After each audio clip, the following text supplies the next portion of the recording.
Hello दोस्तों, मेरा नाम राजबीर है। मैं हरियाणा में रहता हूँ। आज मैं आपके सामने मेरे जीवन की एक सच्ची घटना लेकर आया हूँ। ये एक मेरी ज़िंदगी से जुड़ी प्यार की कहानी है। ये वो घटना है जो मेरे और मेरे भाभी के बीच में प्यार पैदा कर दिया। ये वो प्यार था जो एक पति पत्नी के बीच होता है। इसके बाद हम एक दूसरे के हो गए और एक दूसरे में खो गए। आइए अब मैं आपको बताता हूँ कि ये सब कैसे हुआ। सन 2022 महीना था, जनवरी का। सर्दी के इस मौसम में अकेला इंसान भला क्या न करे। मेरी भाभी का हाल भी कुछ ऐसा ही था। भैया कल ही कंपनी के काम से दिल्ली गए हुए थे। आज ही मम्मी पापा को एक रिश्तेदार के यहाँ जाना पड़ रहा था और उन्हें लौटने में काफ़ी देर हो जाती, इसलिए वो आज रात वहीं रुक गई। आज भाभी बिल्कुल अकेली थी। वो कभी कमरे में जाती तो कभी बरामदे में आ जाती थी। मैं मेरे कमरे की खिड़की से ये सब देख रहा था। मेरे कमरे की लाइट बंद थी, इसलिए मैं भाभी को दिखाई नहीं दे रहा था। इस बार भाभी बरामदे में और थोड़ी देर रुक कर मेरे कमरे की तरफ आई, लेकिन मेरे कमरे की दहलीज से ही वापस मुड़ गई। मैंने सोचा भाभी को मुझसे कोई काम होगा, इसलिए मैंने मेरे कमरे की लाइट जला दी। कमरे की लाइट जलाते ही बरामदे में भी थोड़ा प्रकाश हुआ। भाभी मेरे कमरे की तरफ मुड़ी, मेरे पास आई और बोली, अभी तक जाग रहे हो देवर जी? मैंने कहा, भाभी जी आप भी तो अभी तक नहीं सोई हो। भाभी बोली, क्या बताऊं देवर जी, कभी अकेली नहीं रही थी, इसलिए आज अकेले में डर लग रहा है। मैंने कहा, भाभी जी क्या आपकी मैं कोई मदद कर सकता हूँ? भाभी बोली, देवर जी यदि आप हमारे कमरे में सो जाते हैं तो। मैंने कहा, भाभी जी बस इतनी सी बात है। ठीक है, मैं आपके कमरे के आगे सो जाता हूँ। भाभी बोली, नहीं देवर जी, सर्दी ज़्यादा है और बाहर सोना ठीक नहीं है। आपको कमरे में ही मेरे साथ बेड पर सोना पड़ेगा। मैंने हाँ कर दी और हम सोने के लिए कमरे में चले गए। सर्दी ज़्यादा थी, इसलिए भाभी कमरे में और रज़ाई में होने के बाद भी काँप रही थी। काफ़ी देर बाद भी जब वो ठीक नहीं हुई तो मैंने कहा, भाभी जी मैं आपके लिए चाय या गर्म दूध लेकर आऊँ क्या? भाभी ने इनकार कर दिया और थोड़ी सी मेरी तरफ आई। मैं समझ गया और बस यहीं से हमारे प्यार का खेल शुरू हुआ। जब वो और करीब आई, मेरा कोबरा जाग उठा। मेरा कोबरा उससे टकरा कर और खतरनाक हो गया। फिर उन्होंने कोबरा को कपड़े से हटाकर हाथों से चहलाया। फिर देर ना करते हुए वो भी बिल से कपड़ों को हटाकर कोबरा को बिल में जाने दिया। फिर मेरे कोबरा ने अपना खेल शुरू किया। करीब बहुत देर तक कोबरा अंदर बाहर खेलता रहा और खेल जारी रखा।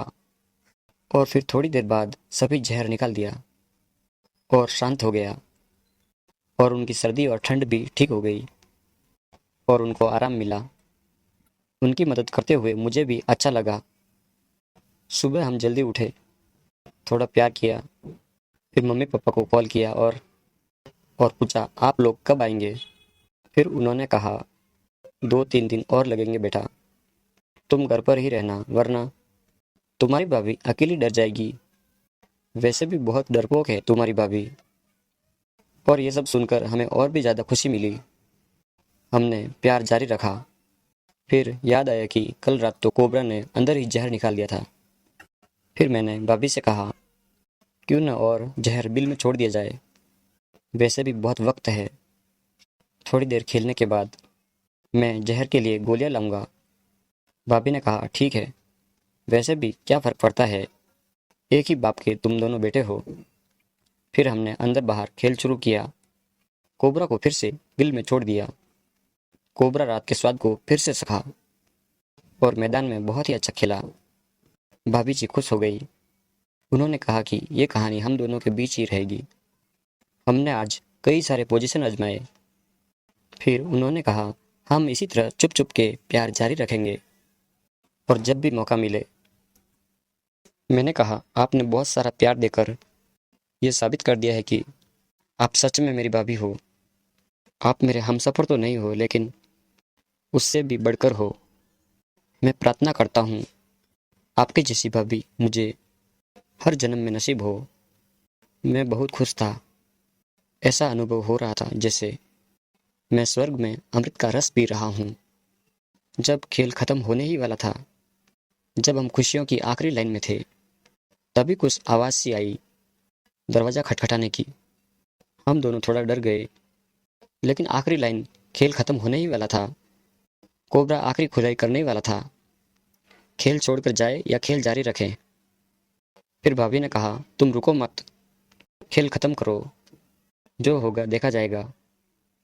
मेरा भी होने ही वाला है, बस कुछ देर और।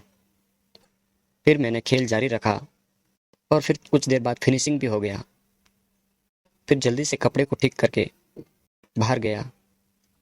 बाहर देखा तो कोई नहीं था, वो शायद चले गए थे। फिर मैं अंदर गया और हम दोनों फ्रेश हो गए। फिर थोड़ी देर बाद भाभी ने नाश्ता तैयार किया और मैंने भी उनकी मदद की किचन में, और हम दोनों खाना खाकर टीवी देखने लगे। भाभी ने टीवी बंद किया और फिर मेरे मोबाइल से वो वाली देखने लगी। उसके बाद हम सो गए। करीब 1.5 घंटे बाद मेरी आँख खुली। फिर मैंने भाभी को बिना जगाए फिल्मों की तरह थोड़ा खेलने लगा। नीचे हिचे से मैंने खेल शुरू किया, लेकिन अभी तक कोबरे को बीच में नहीं लाया था, बस हाथों से ही खेल रहा था। फिर वो भी जग गई और खेल में मेरा साथ देने लगी।